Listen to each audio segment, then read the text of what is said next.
யார் அணிந்து கொள்ள வேண்டுமோ அவர்கள் செய்ய வேண்டிய மந்திர தந்திர உபாயங்களை அணிந்து கொள்பவர்களும் செய்ய வேண்டும்.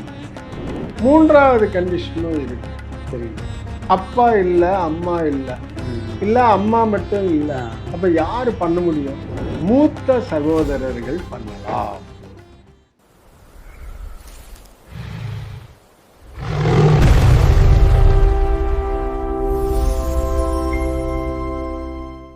ஒருவருக்காக மற்றொருவர் கல் அணிவது பலனளிக்குமா? இப்போ ஒரு குடும்பத்தில் இருக்கிறவங்களுக்கு அவங்களால அணிய முடியாத கல்லை உங்கள் ஃபேமிலியில் உள்ள யாராவது அணியலாம். அணிலாஞ்சி. பட் அதற்கு உறவு முறை ரொம்ப முக்கியமான விஷயம். சரிங்க.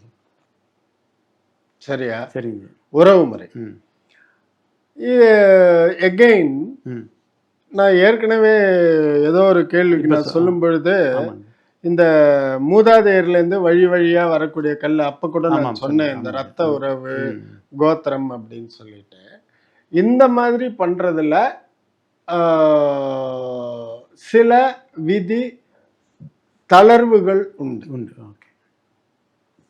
என்ன அப்படின்னாக்கா, இது கல் அணிவதுல மட்டும் இல்லை ஜி, ஈவன் கோயிலுக்கு போயிட்டு வர்றதுல. சரியா? கோயிலுக்கு போயிட்டு வர்றதுல ரொம்ப முக்கியமா என்ன சொல்லுவோம், இப்போ எனக்காக இன்னொருத்தர் கோயிலுக்கு போகும் பொழுது அந்த போயிட்டு வரக்கூடிய பயண செலவு, கோயில் ஆகக்கூடிய செலவு, அந்த அர்ச்சகருக்கு கொடுக்கக்கூடிய செலவு எல்லாத்தையுமே நான் தான் ஏத்துக்கணும். அப்பதான் எனக்கு அதோட பலன் கிடைக்கும் அப்படிங்கிறது ஒரு ஐதீகம். சரிங்க. ஓகே, இது உண்மை.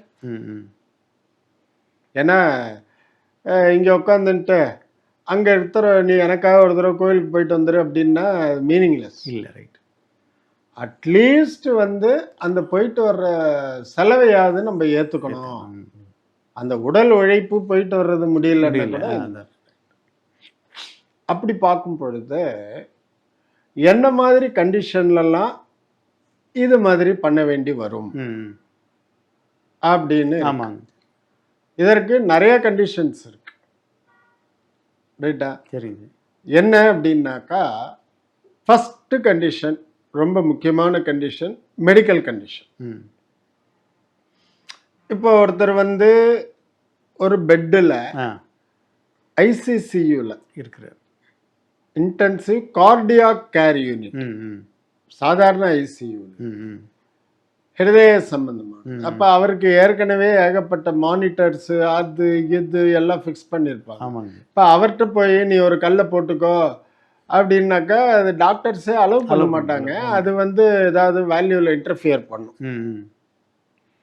அப்போ அந்த படுக்கையில் இருப்பது ஒரு ஆணாக இருந்து அவருக்கு திருமணமாகி மனைவி இருக்கும் பொழுது தன்னுடைய கணவருக்காக, தாலி பாக்கியத்துக்காக,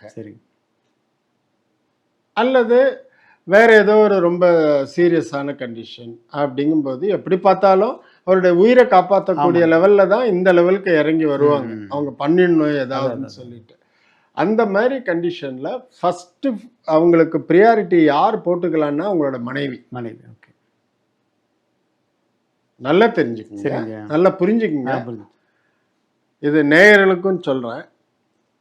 என்னன்னா, ஏதோ ஒரு துரதிர்ஷ்டமான கண்டிஷன்ல ஒரு ஆண், திருமணமான ஆண், மிகவும் போராட்டமான ஒரு நிலையில் மருத்துவமனையில் இருக்கும் பொழுது ஒரு ஜோதிடரிடம் சென்று கேள்வி கேட்டு அவர் ஏதோ ஒரு இந்த மாதிரியான ஒரு பரிகாரம் சொல்லும் பொழுது அவர் சொல்லக்கூடிய கல்லை அந்த மனைவி அணிந்து கொண்டு அதற்கான வழிமுறைகள் பிரார்த்தனைகளை செய்யும் பொழுது அது அந்த கணவனுக்கு 100% எஃபெக்ட் கொடுக்கும்.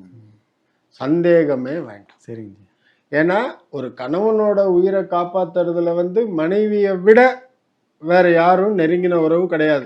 அஃப்கோர்ஸ் அவரோட தாயார் தந்தையார்லாம் இருந்தா அவங்களும் இது பண்ணுவாங்க, குழந்தைகள். பட் அந்த மனைவிக்கு சாஸ்திரோத்தமாக அப்படியாகப்பட்ட ஒரு பவர் கொடுக்கப்பட்டிருக்கின்றது நம்முடைய சாஸ்திரம். சரியா? சில பெண்களுக்கு மாங்கல்ய விருத்தின்னு உண்டு. மாங்கல்யம்னா தாலி. தாலியா? அந்த கணவருக்கு சுயமான ஜாதகத்தில் ஆயுள் பாவம் கொஞ்சம் பங்கமா இருந்தால் கூட இந்த பெண்ணுடைய தாலி பாக்கியத்தினால அந்த கணவருடைய ஆயுள் விருத்தியாகும். தாலி பாக்கியம் இதெல்லாம் அந்த காலத்துல ஜாதகம் பார்த்து கல்யாணம் பண்ணும் பொழுது இதெல்லாம் நடந்தது. சரிங்க. இந்த காலத்தை பத்தி நான் பேச விரும்பவில்லை. சரிங்க, விட்டுருங்க. ரைட்டா? இந்த அகால மரணங்கள் நிறைய சம்பவிக்கிறதுக்கு காரணம் ஜாதகம் பார்க்காம கல்யாணம் பண்ணிக்கிறதா. இதை நான் ஆணித்தரமா சொல்லுவேன். இதை நம்ம அடுத்த டாபிக்ல பேசலாம். ஏன்னா இந்த ஜனங்கள் ஏதோ இந்த மாதிரி ஜாதகம்லாம் பார்த்து கல்யாணம் பண்றது ரொம்ப பத்தாம் பசலித்தனம். ஒருத்தர் கூட பழகாம எப்படி இது பண்றது, அதெல்லாம் தவறான சில கருத்துக்களை இவங்களா கற்பனையில நினைச்சிட்டு இருக்காங்க. அது அந்த மாதிரிலாம் இல்லைங்க. அது திருமண பொருத்தம்ங்கிற அந்த ஸ்டேஜ் வரும்பொழுது நான் சொல்றேங்க. ரொம்ப ரொம்ப முக்கியம். நீங்க மறக்காம கேளுங்க. அப்போ இந்த மாதிரி ஒரு கண்டிஷன்ல அந்த பெண்மணி அணியலாம். இதே ஒரு ரெஸ்பான்சிபிலிட்டியும் பவரும் அந்த ஆணுக்கும் உண்டு, கணவருக்கும் இருக்கு, உண்டு. ஓகே, சரி. நான் ஆரம்பிச்ச கண்டிஷன் ஹாஸ்பிட்டல்னு சொன்னேன். ஆமாம், பலருக்கு அதிர்ச்சியா இருக்கலாம், ஆனாலும் இது உண்மை. ரெண்டாவது, இப்போ ஒரு ஆண்மகன் அவர் நம்மளோட எல்லையில பாதுகாப்புல இருக்கார். ஒரு மிலிட்ரி சோல்ஜர். சரியா? சரிங்க. அவருக்கு திருமண வயதையும் கடந்து 1 வருஷம் 2 வருஷம்னு ஆயிடுச்சு. அவர் இப்பதான் லீவ்லயும் வந்துட்டு போயிருக்காரு. உடனே லீவ் எடுத்துட்டு வர முடியாது. அப்போ அந்த தாய் தந்தை ஆசைப்படுறாங்க, தன்னுடைய மகனுக்கு சீக்கிரம் திருமணம் நடக்கணும் அப்படின்னு. அப்போ திருமணத்துக்காக ஒரு ஜோசியரை பார்க்கும்போது அவர் சொல்றாரு, உங்க பையன் இந்த கல்லை போட்டு அவர் அங்க இருக்காருங்க, இப்போ வர முடியாது, அதனால நம்ம அம்மா போட்டுக்கலாம் அப்படி. அப்போ தந்தையை விட தாய்க்கு தான் அந்த பவர் ஜாஸ்தி. அந்த தாய் அந்த மோதிரத்தையோ அல்லது பெண்டன்ட்டையோ போட்டுன்ட்டு முக்கால்வாசி அவங்க பெண்டன்ட்டா தான் போடுவாங்க, 90%. சரிங்க. அப்பதான் அவங்க உடம்ப ஒட்டி நெஞ்ச ஒட்டி அது அவங்க உடம்புலயே இருக்கும். ஒரு தாய் நினைத்தால் எகைன் பெண்மை. ஆமா, தன்னுடைய மனதினாலேயே தன்னுடைய பிரார்த்தனையினாலேயே தன்னுடைய குழந்தைகளை இந்த உலகத்துல எந்த கார்னர்ல இருந்தாலும் காப்பாற்றக்கூடிய சக்தி இருக்கு அந்த தாய்மைக்கும். எனக்கு உடம்பெல்லாம் புள்ள இருக்கு, எனக்கு உண்மை. அந்த தாய்க்கு இருக்கக்கூடிய ஒரு சக்தி, அவங்க இந்த பிரபஞ்சத்தோட டைரக்டா கம்யூனிகேட் பண்ணி எங்க இருந்தாலும் அவங்க குழந்தைகளை காப்பாத்திடுவாங்க. எப்படியாகப்பட்ட நிலைமையில இருந்தாலும் காப்பாத்திடுவாங்க. அப்படின்னா தந்தையால முடியாதா? அந்த கேள்விக்கே நம்ம போக வேண்டாம். சரிங்க, முடியும். தந்தை வேற ரூபத்துல காப்பாற்றுவார், தன்னுடைய உடல் வலிமை அது மாதிரி. ஆனா தாய் உட்கார்ந்த இடத்துல கடவுள் கிட்ட போய் ஒரு சொட்டு கண்ணீர் பாசத்துக்காக தன் குழந்தைகளுக்காக விட்டால் அந்த தாய்மைக்கு இறங்காத கடவுள் சக்தியே கிடையாது.